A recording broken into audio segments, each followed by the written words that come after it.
ನಮಸ್ತೆ ಆತ್ಮೀಯರೇ, ನಿಮ್ಮೆಲ್ಲರ ಹಿತೈಷಿ ಆಧ್ಯಾತ್ಮಿಕ ಚಿಂತಕ, ಶಿಕ್ಷಕ, ಚಿತ್ತಚೇತನ ಸ್ನೇಹಿತರೆ, ಇಂದಿನ ವಿಷಯ ತಾಯಿಯ ಮಹತ್ವ.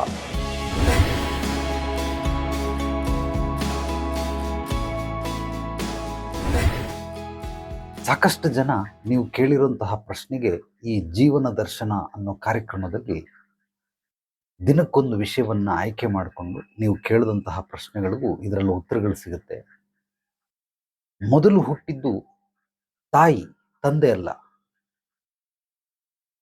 ನೀವು ಈ ಒಂದು ನಾಗರಿಕತೆ ಬರುವುದಕ್ಕಿಂತ ಮುಂಚಿತವಾಗಿ ಆದಿಮಾನವರು ಹೇಗೆ ಬದುಕ್ತಾ ಇದ್ರು ಆಗ ನೋಡಿದಾಗ ಒಂದು ಗಂಡು ಹೆಣ್ಣು ಲೈಂಗಿಕತೆ ಮಾಡಿದ ನಂತರ ಮಗು ಹುಟ್ಟುತ್ತಾ ಇತ್ತು. ಆ ಮಗುಗೆ ಯಾರು ವಾರಸ್ತಾರರು, ತಂದೆ ಯಾರು ಅಂತ ಖಂಡಿತವಾಗ್ಲೂ ಗೊತ್ತಿರಲಿಲ್ಲ.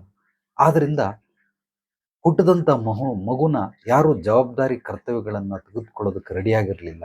ಕಾರಣ ಯಾರು ಅಂದ್ರೆ, ಇದು ನಂದಲ್ಲ ನಂದಲ್ಲ ನಂದಲ್ಲ ಅಂತ ಅವರವರೇ ಜಗಳ ಮಾಡೋರು. ಅದಾದ ನಂತರ ಅದಕ್ಕೊಂದು ನಿಯಮಗಳನ್ನ ತಗೊಂಡು ಬಂದರು.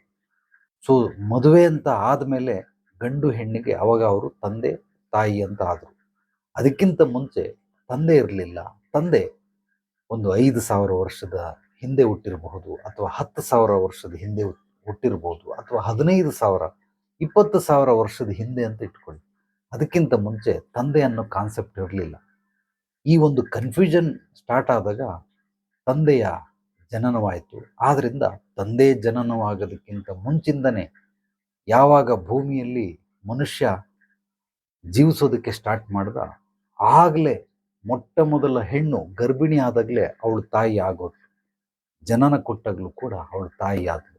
ಆ ಮಗುನ ಆರೈಕೆ ಪೋಷಣೆ ಮಾಡೋದ್ರಿಂದ ಕೂಡ ಅವಳು ತಾಯಿ ಆದಳು. ಅವಳು ಗರ್ಭಿಣಿ ಆದಾಗಲೂ ತಾಯಿ, ಸೊ ಮಗು ಸತ್ತ ನಂತರ ಕೂಡ ಅವಳು ತಾಯಿನೇ. ಆದ್ರಿಂದ ಮೊಟ್ಟ ಮೊದಲ ಜನನ ತಾಯಿಯ ಜನನ, ಅದಾದ ನಂತರ ತಂದೆಯ ಜನನ. ತಂದೆಯ ಜನನ ಕೆಲವೇ ಸಾವಿರಾರು ವರ್ಷಗಳ ಹಿಂದೆ ಜನನವಾಯಿತು. ಆದ್ರಿಂದ ತಂದೆಗಿಂತ ತಾಯಿಗೆ ಹೆಚ್ಚಿನ ಮಹತ್ವ. ಸೊ ಭೂಮಿ ತಾಯಿ ಅಂತ ಕರೀತಾರೆ, ನಮ್ಮ ಭಾರತ ಮಾತೆ ಅಂತ ಕರೀತಾರೆ. ಇದೆಲ್ಲವೂ ಏನಕ್ಕೆ ಅಂದರೆ, ಹೆಣ್ಣಿಗೆ ಮೊದಲ ಆದ್ಯತೆ ಮಾನ್ಯತೆಯನ್ನು ನಾವು, ನಮ್ಮ ಭಾರತದ ಸಂಸ್ಕೃತಿ ಈ ರೀತಿಯಾಗಿ ಬಂದಿರೋದ್ರಿಂದ ಮೊದಲ ಹುಟ್ಟು, ಮೊದಲ ಆದ್ಯತೆ ಮಾನ್ಯತೆ ಹೆಣ್ಣಿಗಾಗಿ. ಆದ್ದರಿಂದ ಅದು ತಾಯಿ ಆದ್ರೇನು, ಹೆಂಡತಿ ಆದ್ರೇನು, ಸಹೋದರ ಸಹೋದರಿ ಆದ್ರೇನು, ನನ್ನ ಮಗಳಾದ್ರೇನು, ಎಲ್ಲವೂ ಕೂಡ ಹೆಣ್ಣೆ.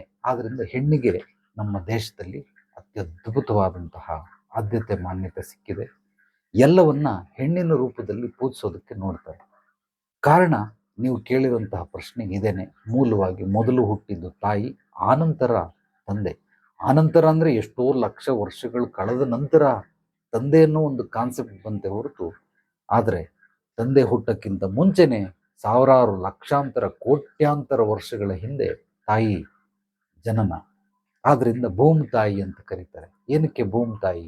ಆ ಭೂಮಿಯಲ್ಲಿ ಯಾವುದೇ ಬೀಜಗಳನ್ನು ನೆಟ್ಟರೆ ಮೊಳಕೆ ಹೊಡೆದು ಸಸಿಯಾಗಿ, ಗಿಡವಾಗಿ, ಮರವಾಗುತ್ತೆ. ಆದ್ರಿಂದ ಯಾವ್ದ್ಯಾವುದು ಜನ್ಮಕ್ಕೆ ಕಾರಣವಾಗುತ್ತೋ ಇದೆಲ್ಲವೂ ಕೂಡ ತಾಯಿ.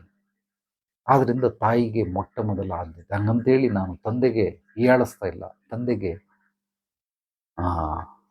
ತುಂಬಾ ಕೆಳಮಟ್ಟದಲ್ಲಿ ಹೇಳ್ತಾ ಇಲ್ಲ.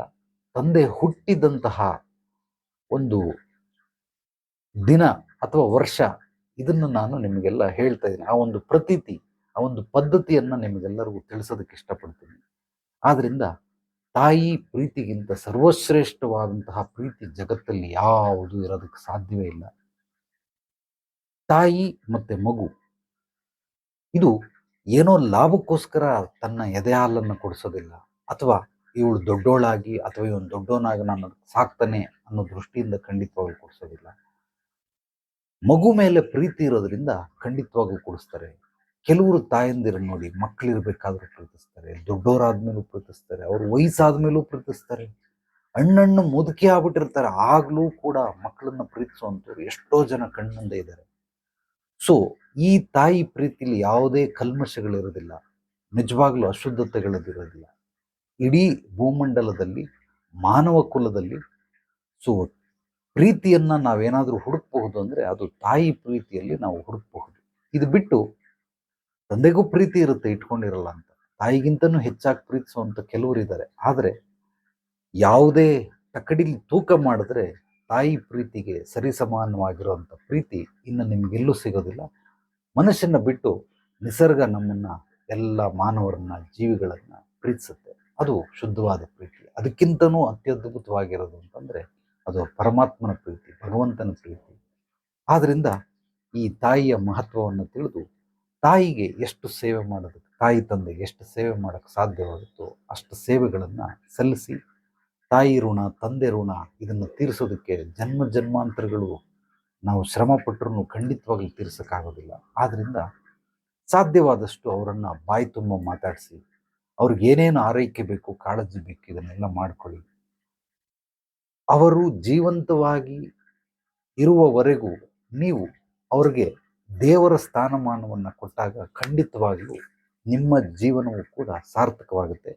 ನೀವು ಏನೇನು ಗುರಿ ಸಾಧನೆಯನ್ನು ಇಟ್ಕೊಂಡಿದ್ದೀರಾ, ಯಶಸ್ಸು ಕೀರ್ತಿ ಗಳಿಸ್ಬೇಕು ಅಂದ್ಕೊಂಡಿದ್ದೀರಾ, ಅಭಿವೃದ್ಧಿ ಸಮೃದ್ಧಿ ಆಗಬೇಕು ಅಂದ್ಕೊಂಡಿದ್ದೀರಾ, ಇದೆಲ್ಲವೂ ತಾಯಿ ತಂದೆಗೆ ನಮಗೆ ಸ್ಥಾನಮಾನ ಕೊಟ್ಟಾಗ ಮಾತ್ರ ಎಲ್ಲವೂ ನಮಗೆ ಪ್ರಾಪ್ತಿಯಾಗೋದಕ್ಕೆ ಸಾಧ್ಯವಾಗುತ್ತೆ. ಸೊ ನೀವು ಯಾವುದೇ ರೀತಿ ಸಮಸ್ಯೆಗಳಿರಲಿ, ನಿಮಗೆ ಆ ಸಮಸ್ಯೆಗಳಿಗೆ ಪರಿಹಾರ ಬೇಕು ಅಂದರೂ ನೇರವಾಗಿ ಬಂದು ಭೇಟಿ ಮಾಡಿ ನಿಮ್ಮ ಪೂರ್ವಾಪರಗಳನ್ನೆಲ್ಲ ಕೂಲಂಕುಷವಾಗಿ ಪರಿಶೀಲನೆ ಮಾಡಿ ಖಂಡಿತವಾಗಲೂ ನಿಮ್ಮ ಒಂದು ಸಮಸ್ಯೆಗೆ ಮೂಲ ಹುಡುಕಿ ಆ ಸಮಸ್ಯೆಗೆ ಪರಿಹಾರ ಕೊಡೋದ್ರ ಜೊತೆಗೆ ಮುಂದಿನ ಭವಿಷ್ಯದಲ್ಲಿ ಅಭಿವೃದ್ಧಿ ಸಮೃದ್ಧಿ ಹೊಂದೋದಕ್ಕೆ ನಿರಂತರವಾದ ಬೆಂಬಲ ಮತ್ತು ಮಾರ್ಗದರ್ಶನ ಶುಭೋದಿನಿ ಆಧ್ಯಾತ್ಮಿಕ ಪರಿಹಾರ ಕೇಂದ್ರದಲ್ಲಿ ನಿಮಗೆ ಸಿಗುತ್ತೆ. ಈ ವಿಡಿಯೋನ ನಿಮ್ಮೆಲ್ಲ ಸ್ನೇಹಿತರಿಗೆ, ಆತ್ಮೀಯರಿಗೆ ತಪ್ಪದೆ ಮರೆಯದೆ ಶೇರ್ ಮಾಡಿ, ಪಾಸಿಟಿವ್ ವಿಚಾರಗಳನ್ನು ಪ್ರತಿಯೊಬ್ಬರಿಗೂ ಹಂಚಿ, ಲೈಕ್ ಮಾಡಿ, ಕಮೆಂಟ್ ಮಾಡಿ. ನಿಮ್ಮ ಅನಿಸಿಕೆ ಅಭಿಪ್ರಾಯಗಳನ್ನು ನನ್ನ ವಾಟ್ಸಪ್ ನಂಬರ್ಗೆ ವಾಯ್ಸ್ ಮೆಸೇಜ್ ಕೂಡ ಕಳಿಸಬಹುದು. ಎಲ್ರಿಗೂ ಒಳ್ಳೆಯದಾಗಲಿ. ನಾಳೆ ಮತ್ತೆ ಭೇಟಿಯಾಗೋಣ ಮತ್ತಷ್ಟು ಸತ್ವಭರಿತ ವಿಚಾರಗಳೊಂದಿಗೆ. ಎಲ್ಲರೊಳಗಡೆಗಿರುವ ಭಗವಂತನಿಗೆ ನನ್ನ ಭಕ್ತಿಪೂರ್ವ ಪ್ರಣಾಮಗಳು. ಸರ್ವೇ ಜನೋ ಸುಖಿನೋ ಭವಂತು.